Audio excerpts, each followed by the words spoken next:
दिल्ली में मुख्यमंत्री अरविंद केजरीवाल से जुड़ी बड़ी खबर सामने आ रही है। आज भी ईडी के सामने मुख्यमंत्री अरविंद केजरीवाल पेश नहीं होंगे। ईडी का समन गैर कानूनी है। आम आदमी पार्टी की तरफ से एक बार फिर से कहा गया है।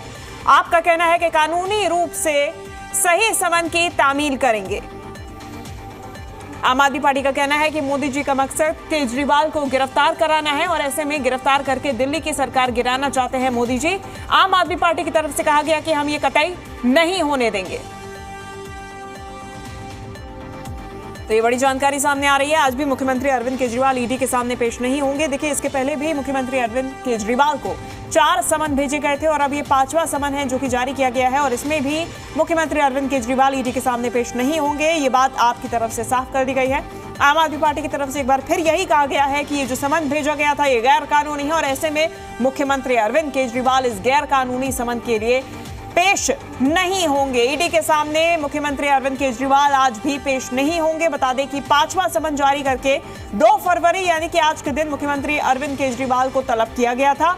ईडी द्वारा यह समन भेजा गया था और कथित शराब घोटाले में मुख्यमंत्री अरविंद केजरीवाल को यह समन भेजा गया था। हालांकि अब यह स्पष्ट हो गया है। संशय बना हुआ था कि मुख्यमंत्री आज पेश होंगे या फिर नहीं। अटकलें थी कि मुख्यमंत्री आज भी पेश नहीं होंगे और यही सत्य हुआ। आम आदमी पार्टी की तरफ से अब ये चीज साफ कर दी गई है कि ईडी का समन गैर कानूनी करार देकर मुख्यमंत्री अरविंद केजरीवाल आज भी पेश नहीं होंगे। आम आदमी पार्टी ने सीधा केंद्र सरकार पर भी हमला बोला है। आम आदमी पार्टी की तरफ से कहा गया है कि दिल्ली सरकार को गिराने की ये साजिश रची जा रही है और समन के नाम पे प्रधानमंत्री नरेंद्र मोदी या फिर बीजेपी कहे केजरीवाल को गिरफ्तार करवाना चाह रहे हैं। तो आम आदमी पार्टी की तरफ से यह बयान सामने आए हैं और स्पष्ट हो गया है कि आज मुख्यमंत्री अरविंद केजरीवाल ईडी के सामने पेश नहीं होंगे। आपका कहना है कि कानूनी रूप से सही समन की तामील की जाएगी। गिरफ्तार करने के लिए ईडी ये बार समन भेज रही है। हालांकि इस समन को एक बार फिर आम आदमी पार्टी ने राजनीति से प्रेरित और गैर कानूनी बताया है।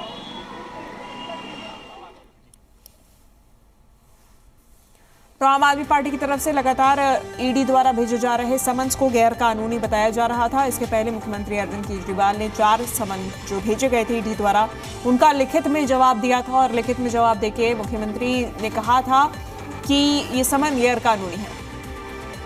उन्होंने अपने पत्र में लिखा है कि सिर्फ केजरीवाल को गिरफ्तार करने का मकसद है, पूछताछ का कोई मकसद ईडी का नहीं नजर आ रहा है और उन्होंने कहा कि दिल्ली सरकार को गिराने के लिए ईडी का सहारा लिया जा रहा है और ये वो कतई होने नहीं देंगे। ये उन्होंने कहा है और स्पष्ट तौर से कहीं ना कहीं 5वीं बार भी उन्होंने जब लिखित में जवाब भेजा तो उस समन पर सवाल खड़े करते उन्होंने कहा कि ये जो समन आ रहा है वो कहीं ना कहीं राजनीति से प्रेरित है और बीजेपी के इशारे पर ये समन भेजा जा रहा है, क्योंकि 4 बार उन्होंने लिखित जवाब भेजा था और हर जवाब में उन्होंने कुछ सवाल खड़े किए थे और उन्होंने पूछा था ईडी से कि आखिरकार उन्हें पूछताछ के लिए किस हैसियत से बुलाया जा रहा है और 5वें जवाब में भी उन्होंने यही लिखा है कि आखिरकार ईडी उन्हें बार समन जारी करके पूछताछ के लिए बुला रही है, तो आखिरकार उन्हें किस हैसियत से ईडी बुला रही है। पहले समन में भी उन्होंने ये सवाल खड़े किए थे और 5वें समन पर भी वो सवाल खड़े कर रहे हैं कि आखिरकार ईडी ये स्पष्ट करे कि उन्हें बतौर गवाह के रूप में बुलाया जा रहा है या फिर उन्हें मुख्यमंत्री होने के नाते बुलाया जा रहा है या फिर आम आदमी पार्टी का राष्ट्रीय संयोजक होने के नाते बुलाया जा रहा है।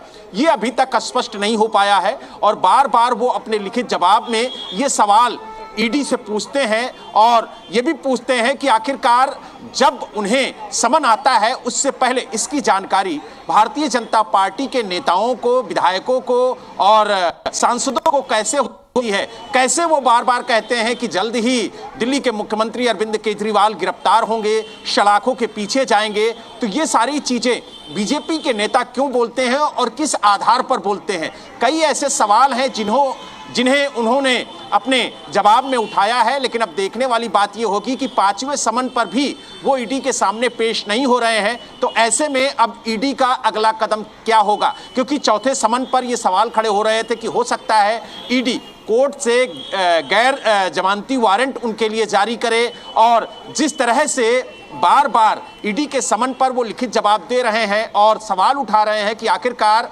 ईडी उन्हें किस हैसियत से बुला रही है, और उन्होंने बार बार ये सवाल उठाया कि ईडी का जो समन है वो राजनीति से प्रेरित है। तो अब अगला कदम ईडी का क्या होगा, ये देखने वाली बात होगी। बिल्कुल, निश्चित रूप से सवाल यही खड़ा हो रहा है कि आखिर अगला कदम ईडी का क्या होगा, क्योंकि लगातार समन भेजे जा रहे हैं और जवाब में केवल यही लिखकर आ रहा है ये गैर कानूनी समन है। हालांकि मुख्यमंत्री द्वारा पिछले समन के जवाब में ये भी कहा गया था कि ईडी ने अभी तक जवाब नहीं दिए हैं। ये जवाब उन चीजों का है जो कि मुख्यमंत्री केजरीवाल ने पहला समन के जवाब में पत्र लिखा था और उसमें कुछ सवाल पूछे थे। मुख्यमंत्री ने पूछा था कि किस हैसियत से मुझे बुलाया जा रहा है, क्या मुझे किसी आरोपी के रूप में बुलाया जा रहा है या फिर विटनेस के रूप में बुलाया जा रहा है, आम आदमी पार्टी के राष्ट्रीय संयोजक के रूप में बुलाया जा रहा है या फिर दिल्ली के मुख्यमंत्री के रूप में बुलाया जा रहा है। और उसके बाद इनके आवास पर पहुंचकर इनसे पूछताछ कर सकती है। अगर उसके पास ठोस सबूत होते हैं तो वो गिरफ्तार भी कर सकती है। हालांकि दिल्ली के मुख्यमंत्री अरविंद केजरीवाल के पास कोर्ट जाने का विकल्प है। वो अपनी गिरफ्तारी के खिलाफ स्टे ला सकते हैं और जो ईडी के समन आ रहे हैं उस पर रोक भी कोर्ट में एप्लीकेशन दे करके लगवा सकते हैं। तो मुख्यमंत्री अरविंद केजरीवाल के पास कोर्ट का विकल्प है और ईडी के पास कई विकल्प हैं। वो छठा नोटिस भी जारी कर सकती है और इन्हें पूछताछ के लिए बुला सकती है। इन्हें कोर्ट से समन भी जारी करा सकती है पूछताछ के लिए और इन्हें आवश्यकता पड़ने पर अगर उसके पास ठोस सबूत है तो पूछताछ के लिए घर भी पहुंच सकती है और अगर पूछताछ में सहयोग ना मिला तो वो गिरफ्तार भी कर सकती है। इस तरीके के अधिकार ईडी के पास सुरक्षित हैं। अब देखने वाली बात ये होगी कि अगला कदम ईडी का क्या होता है। जी देखिए, इसकी एक पूरी प्रक्रिया होती है जो कि ईडी पालन कर सकती है।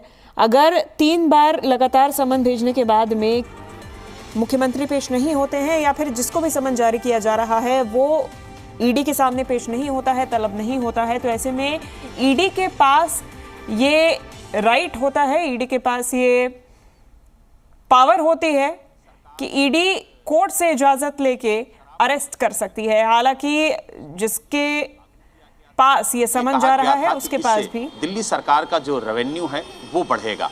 हालांकि उस पॉलिसी को लेकर के सियासत हुई और उसके बाद कहा गया कि इस पॉलिसी के तहत दिल्ली के अंदर घोटाला हुआ है और यही वजह है कि कथित शराब घोटाले के तहत सीबीआई ने मामला दर्ज किया और उसके बाद ईडी ने मामला दर्ज किया और फिर पूछताछ का सिलसिला शुरू हुआ। कई नेताओं मंत्रियों के आवास पर, उनके ठिकानों पर छापेमारी हुई और लगभग 1.5 साल तक ईडी और सीबीआई ने छापेमारी की कार्रवाई की और कई लोगों को गिरफ्तार किया। बताया यह भी गया कि साउथ लॉबी के तहत भी लेन देन हुआ और किस तरीके से पैसे का लेन देन हुआ, किस तरीके से ट्रांजैक्शन हुए, वो भी ईडी ने बताने की कोशिश की, सीबीआई ने बताने की कोशिश की। और आपको बता दें कि चाहे वो मनीष सिसोदिया हों, चाहे संजय सिंह हों, ये सभी इस वक्त सलाखों के पीछे हैं और इन्हें कथित शराब घोटाले के आरोप में गिरफ्तार किया गया है। हालांकि चार्जशीट भी दाखिल की गई है और कई आरोपी अभी भी सलाखों के पीछे हैं और लगातार ईडी और सीबीआई इस पूरे मामले की जांच कर रही है। हालांकि अभी सुप्रीम कोर्ट में जब मनीष सिसोदिया ने अपनी जमानत अर्जी दाखिल की थी तो ये कहा गया था कि 300 करोड़ रुपए का टेंटिवली ट्रांजैक्शन देखने को मिला है और शायद यही वजह है कि दिल्ली के जो पूर्व उप मुख्यमंत्री मनीष सिसोदिया हैं उन्हें सुप्रीम कोर्ट से जमानत नहीं मिली। हालांकि सुप्रीम कोर्ट ने कहा कि जल्द से जल्द ईडी अपना ट्रायल पूरा करे और उसके बाद अगर ट्रायल में देरी होती है तो मनीष सिसोदिया सुप्रीम कोर्ट का रुख कर सकते हैं। हालांकि संजय सिंह ने अपनी गिरफ्तारी को लेकर के चैलेंज भी किया और वो कोर्ट गए और उन्होंने अपनी गिरफ्तारी को गैरकानूनी बताया। हालांकि उन्हें राहत नहीं मिली और उनकी जो जमानत अर्जी है वो इस वक्त कोर्ट में विचाराधीन है और मनीष सिसोदिया दोबारा कोर्ट का रुख कर चुके हैं जमानत के लिए। तो ऐसे में लगातार जो नेता हैं वो सलाखों के पीछे हैं, उन्हें जमानत नहीं मिल रही है और 5वां समन अब मुख्यमंत्री अरविंद केजरीवाल को जारी किया गया है और उस 5वें समन पर भी वो ईडी के सामने पेश नहीं हो रहे हैं। आपको बता दें, जब पहला समन उनके पास सीबीआई का आया था तो वो सीबीआई के सामने पेश हुए थे और करीब 9 घंटे की पूछताछ सीबीआई ने उनसे की थी और उसके बाद वो सीबीआई दफ्तर से अपने आवास के लिए निकले थे। उसके बाद ईडी ने इस मामले में उन्हें समन जारी किया और लगातार वो समन भेजती रही, लेकिन अभी तक वो ईडी के सामने पेश नहीं हुए हैं। अब देखने वाली बात ये होगी कि 5वें समन पर भी वो ईडी के सामने पेश नहीं हो रहे हैं तो ईडी का अगला कदम क्या होगा।